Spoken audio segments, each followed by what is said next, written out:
अब हम लोग को एक नया चैप्टर पढ़ना है, त्रिकोणमिति। सबसे पहले जानेंगे कि ये त्रिकोणमिति होता क्या है। इसमें देखिएगा 2-3 वर्ड छिपा हुआ है। त्रि का मतलब होता है 3, कोण का मतलब होता है कोण, एंगल, और मिति का मतलब होता है मापन या मापना। यानी 3 कोण को क्या करेंगे, मापेंगे। और जहां 3 कोण का इस्तेमाल होगा वहां 3 भुजा का भी इस्तेमाल होता है। यानी जिसमें 3 भुजा होगा उसमें 3 कोण भी होगा, और जहां 3 कोण होगा वहां 3 भुजा भी होगा। और एक चीज याद रखना है, सिर से 3 होते हैं, उसके बारे में पहले बता देना है।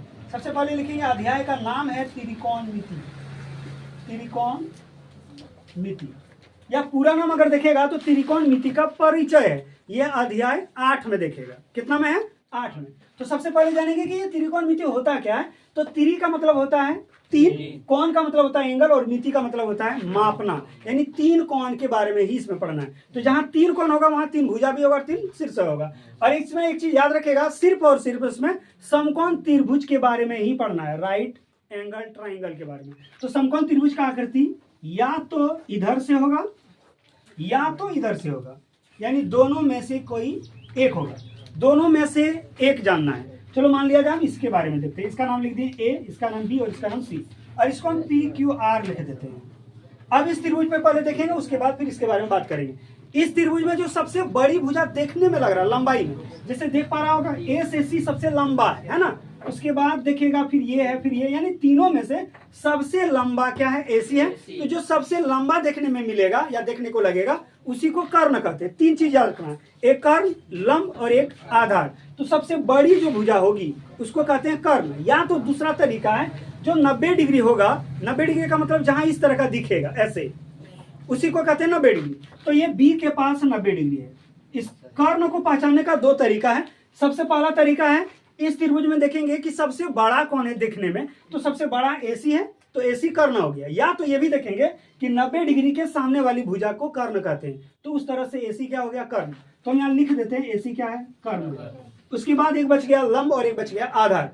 कभी कभी त्रिभुज में कुछ कोना में मार्क किया हुआ रहता है। अगर यहाँ मार्क किया हुआ रहेगा, ध्यान से देखेंगे, यहाँ अगर मार्क किया हुआ रहेगा तो जहां मार्क किया हुआ रहेगा उसके सामने वाला भुजा को लंब कहते हैं। जैसे यहाँ मार्क है तो इसके सामने वाला भुजा क्या पड़ रहा है, बीसी, तो ये बीसी क्या होगा, लंब हो जाएगा। तो इस जगह पे लंब होगा। तो एक कर्ण हो गया, एक लंब हो गया, और एक क्या बच गया, आधार। तो ये जो बच गया यानी शेष जो बचा उसको क्या कहेंगे, आधार कहेंगे। तो ये कर्ण, लंब और ये आधार। अब इसी तरह इस त्रिभुज में आ जाते हैं। अब यहाँ देखेगा तो इसमें इस जगह पे 90 डिग्री है। अब याद होगा अभी बताए थे 90 डिग्री के सामने वाला भुजा को क्या कहते हैं, कर्ण। तो इसमें देखेगा 90 डिग्री यानी क्यू के सामने कौन सा भुजा है, ये पी आर है। तो पी आर क्या हो गया, कर्ण हो गया, ये हो गया कर्ण। अब जैसे इसमें यहाँ मार्क किया हुआ था, अगर हम इस सवाल में यहाँ छोड़ के यहाँ मार्क कर दें, यानी इस जगह पे अगर इस तरह से कोना बना देंगे तो यहाँ से देखने पर जो सामने लगेगा उसी को लंब कहते हैं। तो यहाँ से सामने कौन लग रहा है, ये पी क्यू, तो ये हो जाएगा लंब, और जो शेष बच गया वो क्या होगा, आधार। यानी इससे हम लोग एक चीज क्या सीखे कि लंब और आधार हमेशा बदलते रहेगा, चेंज होते रहेगा, लेकिन कर्ण हमेशा कर्ण रहेगा। यानी जो सबसे बड़ी भुजा होगा उसको कर्ण कहते हैं, और जहां मार्क किया हुआ रहेगा उसके सामने वाला भुजा को लंब कहते हैं, और जो बच जाएगा उसको क्या कहेंगे, आधार कहेंगे। एक बार फिर से हम लोग ट्राई करते हैं। जैसे मान लिया जाए इसको यहाँ मिटा दिए, अब यही मार्क यहाँ कर दिए, इन दोनों को फिर से मिटा दे रहे हैं। ये कर्ण की जगह कर्ण हमेशा रहेगा, जो सबसे बड़ी भुजा होगा वो हमेशा कर्ण रहेगा। अब यहाँ मार्क कर दिए तो यहाँ से सामने ये वाला पड़ रहा है, तो इस बार ए बी क्या हो जाएगा, लंब, और शेष क्या बचे जाएगा, बीसी, तो ये हो गया आधार। अब इसी में मान लिया जाए ये वाला मार्क मिटा दिए, अब ये वाला मार्क यहाँ कर दिए, तो यहाँ से देखने पर ये वाला सीधा पड़ रहा है सामने, तो ये हो जाएगा लंब और ये हो जाएगा आधार। ये आधार नहीं, ये तो करना रहेगा, ये हो जाएगा आधार। यानी सीधा सीधा कहने का मतलब है किसी भी समकोण त्रिभुज में जो सबसे बड़ी भुजा होगा उसको कर्ण कहते हैं, जहां मार्क किया हुआ रहेगा उसके सामने वाला लंब होगा, और जो शेष बच जाएगा उसको आधार कहेंगे। अब सवाल ये है, अगर मान लिया जाए यहाँ भी मार्क किया हुआ ना हो, यहाँ भी मार्क किया हुआ ना हो, तो हम कैसे डिसाइड करेंगे कि कौन लंब है और कौन आधार है। कर्ण के बारे में तो पता है, जो सबसे लंबी भुजा होगा उसको क्या कहेंगे, कर्ण। तो अब बच गया लंब और आधार। अगर मार्क किया हुआ ना हो, जैसे मान लिया जाए इस मार्क को हम अभी फिलहाल मिटा दे रहे हैं, अब इसमें डिसाइड करेंगे कि कौन लंब होगा और कौन आधार होगा। तो याद रखेगा किसी भी समकोण त्रिभुज में अगर मार्क किया हुआ ना हो, तो जैसे इस तरह का कोई खड़ा रहेगा, जो भुजा इस तरह का खड़ा रहेगा उसी को फिलहाल लंब माना जाएगा, जब मार्क किया हुआ ना रहे तब।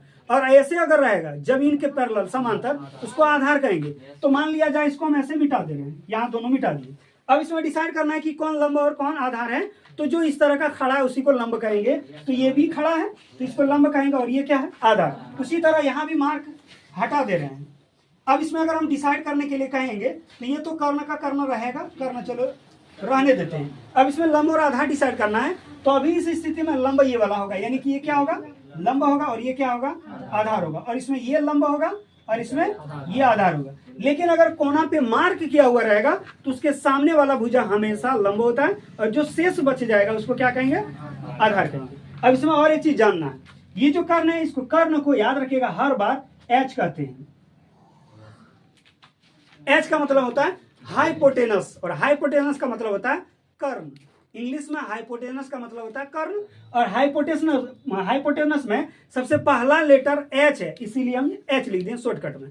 आगे देखेगा आधार, आधार को इंग्लिश में बेस कहते हैं, और बेस का पहला लेटर देखेगा बी है, इसलिए हम इसको बी लिख देते हैं स्मॉल में। आगे बच गया लंब, लंब का मतलब होता है परपेंडिकुलर, और परपेंडिकुलर को हिंदी में लंब कहते हैं। तो परपेंडिकुलर में पहला लेटर दिखेगा पी। अब से याद रखेगा, कर्ण को एच कहेंगे, आधार को बी कहेंगे, और लंब को पी कहेंगे। अब इसी तरह अब इसमें आ जाते हैं, ये लंब है तो ये क्या हो गया, परपेंडिकुलर, यानी ये पी हो गया।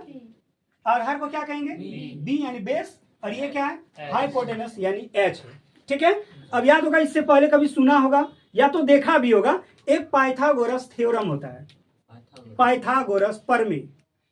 कर्ण का स्क्वायर बराबर अन्य दो भुजाओं के वर्गों के योग के बराबर होता है। यानी कर्ण का वर्ग करेंगे अकेले, तो लंब और आधार का वर्ग करेंगे और दोनों को जोड़ेंगे तो अकेले कर्ण के बराबर होगा। यानी कर्ण का स्क्वायर बराबर लंब का स्क्वायर प्लस आधार का स्क्वायर होता है। अब इसी को अगर इस फॉर्मूला पे हम लिखना चाहें तो यहाँ कर्ण लिखा हुआ, यहाँ देख पा रहा होगा, कर्ण को क्या कहते हैं, एच। तो कर्ण की जगह क्या लिखेंगे, एच। अब कर्ण में स्क्वायर है तो एच में स्क्वायर होगा। लंब देखेंगे, लंब को क्या कहते हैं, पी, तो लंब में जब स्क्वायर है तो पी में स्क्वायर होगा। और आधार को क्या कहते हैं, बी, तो जब आधार में स्क्वायर है तो बी में क्या होगा, स्क्वायर। यानी अब फॉर्मूला हम इसका इस्तेमाल करेंगे, एच का स्क्वायर बराबर पी का स्क्वायर प्लस बी का स्क्वायर। किसी को दिक्कत, चलो आगे देखते हैं। अब इधर इसमें ध्यान से देखेंगे, अगर एच का स्क्वायर करना है यानी कर्ण का स्क्वायर करना है तब क्या होगा, पी का स्क्वायर प्लस बी का स्क्वायर। यानी अगर कर्ण निकालना हो तो लंब का स्क्वायर प्लस आधार का स्क्वायर करेंगे तब कर्ण निकलेगा। अब मान लिया जाए कभी लंब या कभी आधार निकालने का जरूरत पड़ गया, तब क्या होगा, अगर हम लंब का स्क्वायर करेंगे तो कर्ण में घटाएंगे आधार को, और अगर आधार का स्क्वायर करेंगे तो उसमें कर्ण में से लंब को घटाएंगे। दोनों हम लिख देते हैं, ये पहला फॉर्मूला है। दूसरा है, अगर हम लंब का स्क्वायर करना चाहें तो लंब का स्क्वायर बराबर होगा कर्ण का स्क्वायर माइनस आधार का स्क्वायर। और इसी में अगर हम तीसरा आधार का स्क्वायर करना चाहें तो होगा कर्ण का स्क्वायर माइनस लंब का स्क्वायर। यानी सिर्फ कर्ण वाला में प्लस है, ध्यान से देखेंगे, कर्ण का स्क्वायर बराबर अगर करेंगे तो यहाँ देखो लंब और आधार में प्लस है। लेकिन अगर लंब या आधार दोनों में से किसी एक का मान निकालना है तो कर्ण में से जो दिया हुआ नहीं है उसको माइनस करेंगे। जैसे यहाँ लंब का स्क्वायर है तो कर्ण में आधार को घटाएंगे, जैसे अगर आधार निकालना है तो कर्ण में से लंब को घटाएंगे। तो ये तीन फॉर्मूला याद रखना है, या तो एक फॉर्मूला भी याद रखेगा तो भी चल जाएगा। ठीक है। आगे हम लोग इसमें क्या जानना है, याद रखेगा, त्रिकोणमिति में 6 अनुपात होते हैं। त्रिकोणमिति कितने अनुपात, 6। सवाल में हो सकता है ये भी पूछा जा सकता है कि त्रिकोणमिति में कितने अनुपात होते हैं, तो त्रिकोणमिति में टोटल 6 अनुपात होते हैं, और ये 6 अनुपात का ही पूरा खेला है, इसी से सब सवाल बन जाएगा। तो हम 6 का 6 अनुपात लिख दे रहे हैं। सबसे पहला अनुपात होता है साइन, और इसमें एक जगह हम लिखेंगे थीटा। ये जो है ना, ये जो चिन्ह दिख रहा है इसका नाम है थीटा। अब बताएंगे थीटा होता क्या है। ये कोण को दर्शाता है। थीटा किसको दर्शाता है, कोण को। तो ये साइन थीटा है। अब साइन थीटा बराबर क्या होता है उसके बारे में जानेंगे। तो साइन थीटा होता है, फिर कॉस थीटा होता है, फिर टेन थीटा होता है। इसी तरह से 6 गो है। अब 6 का फॉर्मूला भी हम लिख दे रहे हैं। सबसे पहला होता है साइन थीटा, और साइन थीटा का फॉर्मूला होता है लंब बटा कर्ण। अब इसी को बराबर में लिख रहे हैं। लंब को देखेंगे, लंब को क्या कहते हैं, एक बार फिर से लिख दे रहे हैं यहाँ। लंब को क्या कहते हैं, पी, आधार को क्या कहते हैं, बी, और कर्ण को क्या कहते हैं, एच। जहां लंब का इस्तेमाल होगा वहां पी लिखेंगे, जहां आधार का इस्तेमाल होगा वहां बी लिखेंगे, जहां कर्ण का इस्तेमाल होगा वहां एच लिखेंगे। अब यहाँ देख पा रहा होगा लंब बटा कर्ण है, तो लंब बटा कर्ण, लंब को क्या कहते हैं पी, तो हम लिख सकते हैं इसको पी बटा क्या, कर्ण को क्या कहते हैं एच। अब हम लंब बटा कर्ण को सीधे पी बाय एच कहेंगे। ठीक, आगे देखते हैं कॉस थीटा। कॉस थीटा का फॉर्मूला है आधार बटा कर्ण, ये शॉर्टकट में हम आधार लिख रहे हैं, ये आधार बटा कर्ण। अब आधार देखेंगे, इसमें आधार की जगह क्या लिखा हुआ है बी, तो ये क्या हो जाएगा बी, बी लिख दें। और कर्ण को क्या लिखते हैं एच, अब यहाँ लिख देंगे एच। यानी जब हम लंब बटा कर्ण को पी बाय एच लिखेंगे, उसी तरह आधार बटा कर्ण को क्या लिखेंगे बी बाय एच लिखेंगे। अब आगे हम लोग को देखना है टेन का। ये जो टेन है इसका फॉर्मूला होता है लंब बटा आधार। अब यहाँ देखेंगे लंब है क्या, लंब को वही पी कहेंगे और आधार को क्या कहेंगे बी, तो ये लंब बटा आधार की जगह क्या लिखेंगे पी बाय बी। अब sine theta cos theta tan theta हो गया। अब इसी का तीन को और उल्टा है, साइन का, कॉस का और टेन का। ध्यान से देखेंगे, टेन के बाद एक आता है कॉट, कॉट थीटा। अब कॉट थीटा का होता है आधार बटा लंब। अब यहां से देखेंगे ये आधार है क्या, आधार को बी कहते हैं, तो यहाँ आधार की जगह क्या लिखेंगे बी, और यहाँ लंब है, लंब को क्या कहते हैं पी। अब यहाँ क्या लिख देंगे बी बाय पी। अब कॉट के बाद एक आता है सेक थीटा, तो सेक थीटा का याद रखेंगे, सेक थीटा जो है वो कॉस का उल्टा है, तो कॉस का अगर आधार बटा कर्ण है तो इसका होगा कर्ण बटा आधार। सबको अभी आप एक एक करके बताएंगे कैसे याद करना है, कितना आसानी से याद किया जा सकता है। ठीक है, पहले हम सब लिख देते हैं। तो सेक थीटा का होगा कर्ण बटा आधार। अब कर्ण का आप यहाँ देखेंगे तो कर्ण का है एच, तो यहाँ कर्ण का सीधा में क्या लिख देंगे एच, और आधार का क्या है बी, तो क्या हो जाएगा एच बाय बी। और एक बच गया है cosec theta, cosec theta. Cosec theta का होता है कर्ण बटा लंब। अब कर्ण का फिर से यहाँ देखें एच है, एच लिखेंगे यहाँ, उसके बाद लंब, लंब का देख पा रहा होगा पी है, तो यहाँ लिखेंगे एच बाय पी। अब इसको हम कैसे आसानी से याद कर सकते हैं उसके बारे में जानना है। उसके लिए एक शॉर्टकट में फॉर्मूला याद रखना है, याद रखेगा लक अक और ला।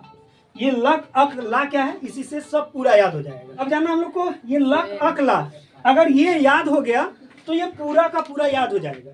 ये लॉ का मतलब याद रखेगा लंब, क का मतलब कर्ण, अ का मतलब आधार, क का मतलब कर्ण, फिर लॉ है, लॉ का मतलब लंब होगा, और यहाँ जो आकार है आकार, ये इसको आधार मानना है, तो ये लंब और ये क्या हो गया कर्ण। तो लंब और कर्ण, इसी को यहाँ बटे में लिखे लंब बटा कर्ण।